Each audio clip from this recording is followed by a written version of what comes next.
Hello, എല്ലാവരും സുഖമായിരിക്കുന്നോ? അപ്പം ഞാൻ ഈ വീഡിയോ എന്ന് വെച്ചാൽ കുറച്ച് ഇൻഫർമേഷനും കൂടിയാണ് കേട്ടോ. ഇപ്പം ഒട്ടും ഓയിലില്ലാതെ എങ്ങനെ നമുക്ക് നമ്മൾ സാധാരണ നാട്ടിലൊക്കെ ഉണ്ടാക്കുന്ന പോലെ ഫിഷ് ഫ്രൈ എയർ ഫ്രയറിൽ ഉണ്ടാക്കാമെന്നാണ്.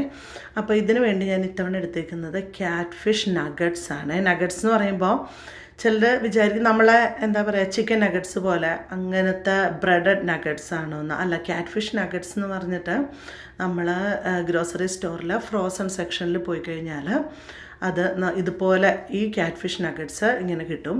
അത് ശരിക്കും മീൻ തന്നെയാണ്, ഫ്രോസൺ ആണെന്നേ ഉള്ളൂ. അപ്പോൾ ഇത് ശരിക്കും എന്താ പറയുക, ഒരു ചൂടുവെള്ളത്തിൽ ഇട്ട് ഏകദേശം ഞാനൊരു 30 മിനിറ്റ്സ് ഇട്ട് വയ്ക്കും. അപ്പോഴത്തേക്കും അതിനെ എന്താ പറയുക ഡീഫ്രോസ്റ്റ് ചെയ്യാൻ വേണ്ടിയിട്ട്. കാര്യം എങ്കിൽ മാത്രമല്ല നമ്മൾ മാരിനേറ്റ് ചെയ്താലും എല്ലാം കറക്റ്റായിട്ട് പിടിക്കുകയുള്ളൂ. എന്നിട്ട് ഞാനതിനെ എന്താ പറയുക വലിയ പീസസ് ഉണ്ടെങ്കിൽ അതിനെ ഒന്ന് മുറിച്ചിട്ട് ചെറുതാക്കും. ഇനി ഞാനൊരു ടിപ്പ് പറയട്ടെ.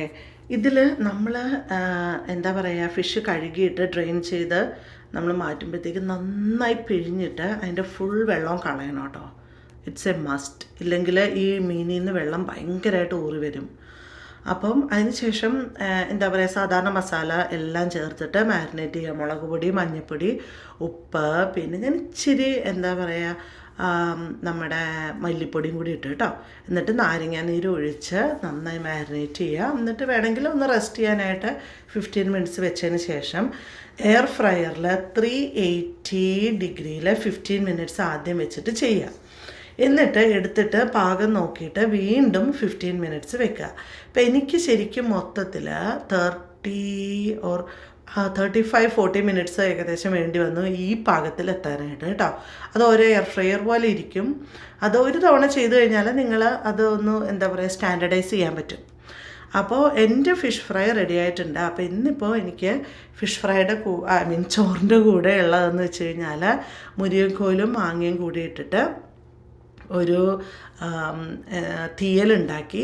അതുണ്ടായിരുന്നു, അതാണ് ഒഴിച്ചുകറിയായിട്ട് എനിക്ക് ഉണ്ടായിരുന്നത്. പിന്നെ ഫിഷ് ഫ്രൈ ഉണ്ട്, ഞാൻ ചിക്കൻ വെച്ചിട്ടുണ്ടായിരുന്നു, ചിക്കൻ കറി ഉണ്ട്, പിന്നെ എന്താ പറയുക പയർ വെച്ചിട്ട് മെഴുക്ക് പുരട്ടി ഉണ്ടാക്കിയിട്ടുണ്ടായിരുന്നു.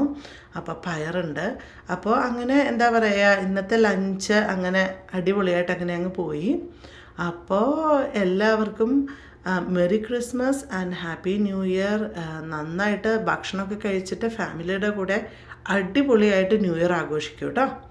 അപ്പോൾ ശരി എന്നാൽ.